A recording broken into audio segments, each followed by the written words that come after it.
गंमत त्यातली आता अशी आहे की त्याच्यात एक वाक्य आहे की पूर्वी यांचं राज्य होतं तेव्हा ते कर घेत नव्हते आणि आता हे हिंदू राज्य झाले आहे तेव्हापासून आज चालू झालं आहे. पण आता हे हिंदू राज्य झालं असं लिहिलं आहे त्याच्यात, कोरलेलं आहे. संभाजी महाराजांच्या पत्रातलं वाक्यच तिथं ते दगडावर कोरून ठेवलेले आहेत.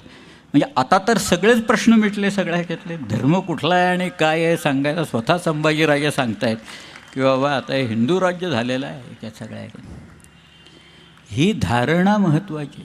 संभाजीराजांनी शिवाजीराजांनी रामसिंगाला जसं पत्र पाठवलं, शिवाजीराजांनी रामसिंगाला पत्र पाठवलेलं होतं, मिर्झाराजाला पाठवलेलं होतं, तसं संभाजीराजांनी रामसिंग कछवाला पाठवलेलं होतं. पत्र आहे ना की सांप्रत या यवनाधमाला म्हणजे औरंगजेबाला वाटायला लागले की आम्ही हिंदू सगळे तत्वशून्य झालेलो आहोत, पौरुषच संपले आमच्यातलं, असं त्यांना म्हणायचं. तसं नाही, मी परत मिळवण्यासाठी माझं सर्वस्व पणाला लावायला तयार आहे.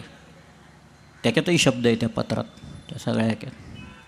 हे जे राज्य, हे कर्तृत्व, हा जो धर्म कुठला आहे, हा जरी स्वधर्म असा म्हटला तरी त्या धर्माची अपेक्षा ही शेवटी हिंदू याच्याकडेच जात, दुसरं कुठेही जाणार नाही सगळ्या.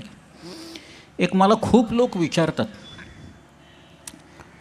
आणि आता तर त्याला फारच ऊत आला आहे म्हणून मी सांगतो की शिवाजी महाराजांच्या सैन्यात म्हणे 30% मुसलमान लोक होते.